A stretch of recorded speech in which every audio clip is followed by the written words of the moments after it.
So the Labour government under the Chancellor Rachel Reeves just done their first budget. What's it all about? A new utopia dawns.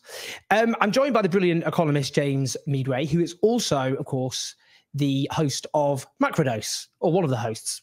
A great host, a brilliant host. Do check out Macrodose for all the knowledge you need about economics, I would say. How are you, James? How are you doing? I'm very well, thank you. It's nice to see you again, Owen. It's been a while, actually, hasn't it? It has been a while. We need to make up for that in real life. You don't have long. We're going to make this pithy. Firstly, hit me with your overall response to the budget.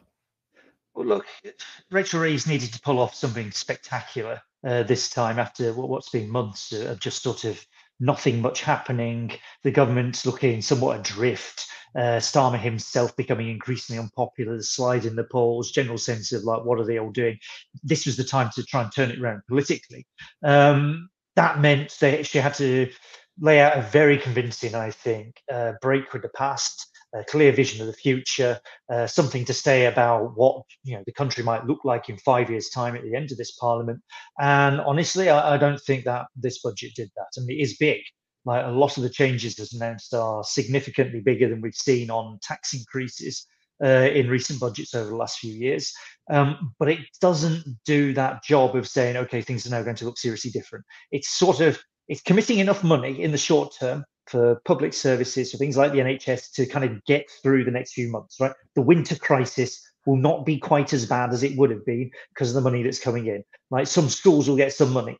There's a few other bits and pieces in there. There's sort of significant amounts in the short term. Over the longer term, it starts to really drift into like, what are we all doing? So big tax increases, particularly landing on something called employer national insurance contributions. Now, that is notionally paid by employers, but because of the way Labour's done this, it means an awful lot of actually really quite small businesses not employing very many people are going to get clobbered by this. And I expect there'll be a great deal of noise, not unreasonably so, to be honest, made about that. Whilst at the same time, of course, the taxes paid by bigger businesses, corporation taxes, not being touched. So you can see the sort of imbalance that starts to play out. And will that, in practice, it'll be passed on to workers? Is that right? Because they said we won't increase taxes on working people, and many are saying, well, you've just broken that. I mean, I know not like them to break pledges, but that it's a roundabout way of breaking that pledge. Is that right? Yeah, that's what the Institute for Fiscal Studies is saying. Now, you can argue about what really happens to the incidence of taxes, and if you tax an employer, where do they put it really? The IFS says that basically this will result in lower wages, that this will, and potentially less employment overall. So that's how that one lands. I think the immediate impact is going to be felt by a lot of small businesses. That's what a lot of people will be thinking. There are other sort of problems with this. The uprating of benefits, in-work benefits, all of the benefits outside of pensions, actually by 1.7%. In other words, they're going to go up by 1.7% because that's the rate of inflation in September, but that's going to happen in April when the Bank of England says inflation will be a bit over 2%. So that looks like a real terms cut. In other words, if you're receiving benefits of some sort, they're going to be lower in real terms than they would have been. So that's kind of baked into the thing. And they're keeping the two-child benefit cap, which in practice drives hundreds of thousands of kids either into poverty or deeper into hardship, most of them in working households.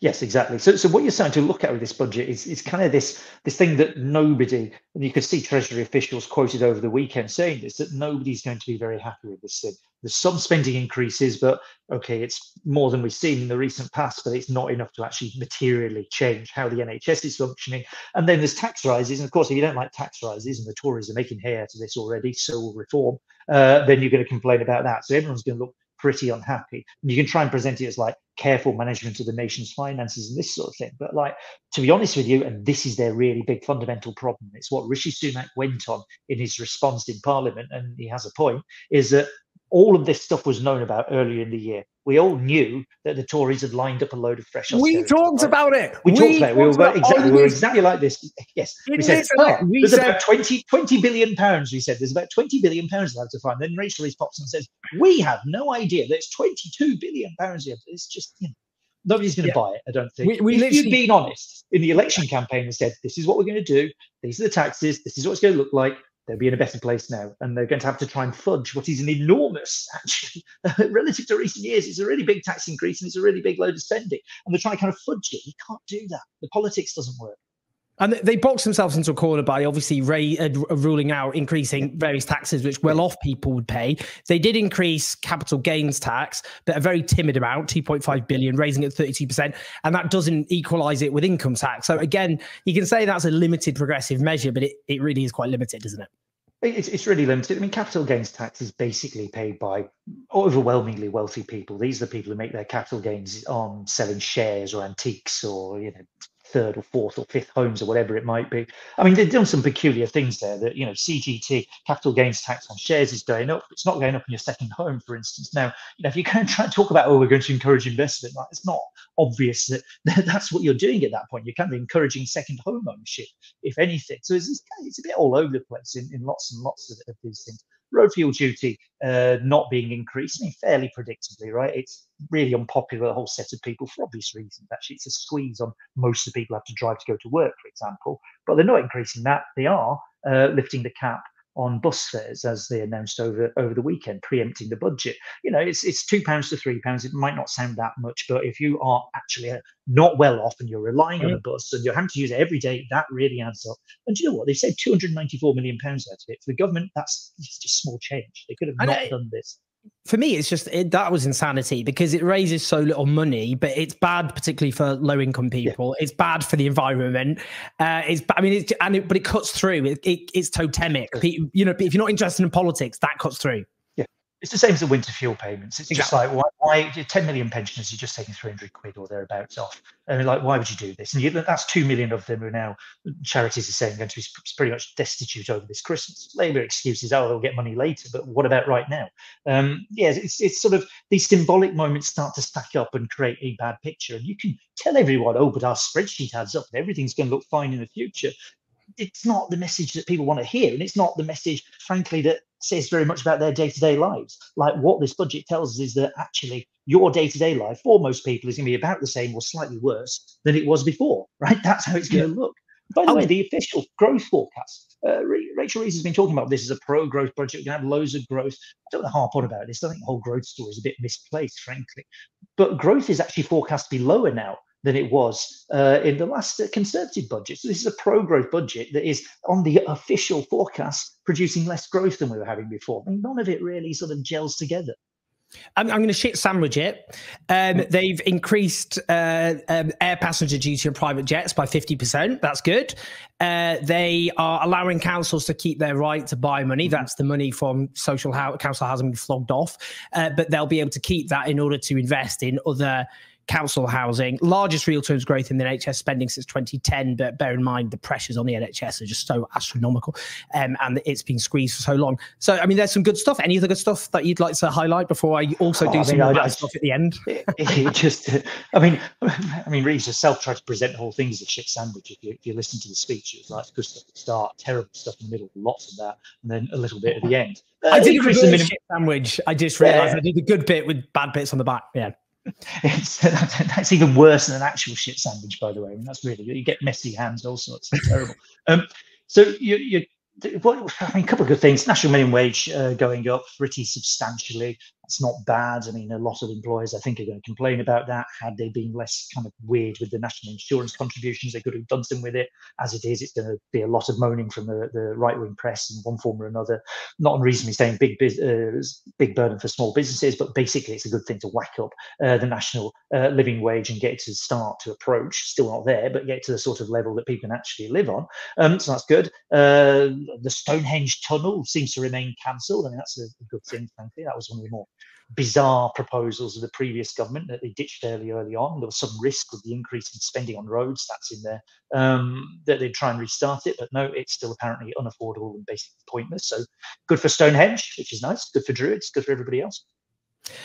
So just to kind of final wrapping up stuff, in terms of investment and austerity, because we've had now obviously 14 years of the public realm being trashed under Conservative rule. So they're talking about real terms public service funding growth of 1.5%, not 50%. Real terms public service funding growth of 1.5% per year after 25-26 financial year.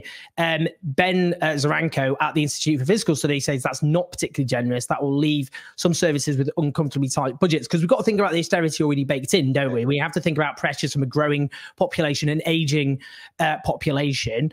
And also he says investment spending plans front-loaded, big increase in spending next year, bit more after that than flat. Plus, they're talking about 2% savings that have to be found. So it doesn't really sound like some epic investment, does it? It's not. I don't think people will notice much difference in the standard services. Like 1.5% is about what you overall is about what you want to put in just to kind of keep things as they are. Maybe some areas improve a little bit depending on what you do with that money. But actually, for the NHS in particular, this is falling a long way short of what you need. And exactly as you say, it's an aging population, right? Which is, by the way, this is a good thing. It's good that people are living longer. We need to keep saying this. It's always like, oh God, isn't it awful? It's so expensive, all these people, carrying on breathing. It's like, no, this is a good thing, right? It just means that we're going to have to work out how we organize society to deal with that, which would include spending more on healthcare, which means you have to spend more on the NHS, which is what you should be doing, and they've done some, but not enough. So it's going to look, things aren't going to change that much, which is also their problem, because they're predicating this whole thing on like stuff is going to look better in 5 years' time. Well, if growth is going to be lower than anticipated, so that's that bit knocked out, completely missing their own target, by the way. And public services aren't going to look better. We get in 5 years' time, what are they going to say? Like, what are people going to be thinking about how the country is? What's the story they're going to tell us? I mean, sometimes if things are bad, you can say, oh, well, we had to do it because, this is George Osborne saying, oh, we had to do it because of austerity, because the finances are so bad. What's Labour going to say? We had to sort of do this and try and improve things, then fail. So, like, what's the story in 2029? No, this is very ominous politically for them. That's a very, very thin, a sandcastle majority, as people keep calling it. This thing can disappear very rapidly, and I think that's what we're currently looking at. Or Jenga. People call it a Jenga majority because they won 33.7% of the vote on the lowest adult turnout in the history of democracy, but they won a massive landslide because of how our electoral system worked, and also within that context, reform splitting the right Senate vote. Yeah, I mean, just very finally on that. I mean, it's just in terms of what the hell is that vision, in the sense that they were talking for ages about, they denounced Rishi Sunak for having this high tax, the biggest tax burden since World War II, quite dishonest way of framing things, and we have a lower tax percentage of the economy than other rich countries, a lot lower. But also, that the future would be growth and investing everything in growth. But in fact, they actually just increased taxes, and they didn't do it in a way that could be really in the direction of those who really could afford to pay lots more taxes. And there's not really the kind of, I mean, they've actually downgraded the growth forecast. So you kind of think they're just kind of keeping a broken economic model just kind of ticking along in ways which actually in some ways make people's lives quite difficult. Yes. No, that's exactly what they're doing. I mean, this is not a serious and substantial reform. I mean, you could probably say, oh, in 5 years' time, it'll all look better because all this investment will lead to the growth forecast being improved and the OBR doesn't take proper account of that, or some sort of story like this is probably what they're going to try and say, or that we had to get the stability. I mean, this is what Reeves says. We had to get stability. We had to, sort out public finances, which on their figures, these will now be sorted out. So, okay, what you do, we're going through all this again. So then you do that and then maybe things look better. But like, honestly, people are suffering here. They have done for a long period of time, 14 years of austerity. On top of that, cost of living crisis, which is still there. Stuff is really expensive. We've been living out of the country for a while, and you come back, you just try going to the shops. It's just unbelievable. The amounts that people have to pay for things, and the way that wages have not properly kept pace with that. What are they doing on these things? It's not really there. So they've got a problem. And this budget was supposed to resolve their problems. It hasn't done that at all. Perhaps more importantly, it hasn't resolved our problems, our series of economic problems that we all face living here, never mind what you get to decide sitting in number 11. Amen to that, which is why the left has to get its act together, because I'd rather not fascism, actually, which is, I wouldn't rule it out across the Western world at the moment. I'm off to the United States with that in mind. What a tour de force. I think we covered the whole thing there in more or less pretty pithy way. Make sure you do check out Macrodose, everyone. Just look it up and make sure you support it. It's really brilliant for knowing what's actually going on in the economy. Which is useful, actually. So do share this video, press like and subscribe, leave your comments, all great for the algorithm so more people listen and are armed with knowledge and facts.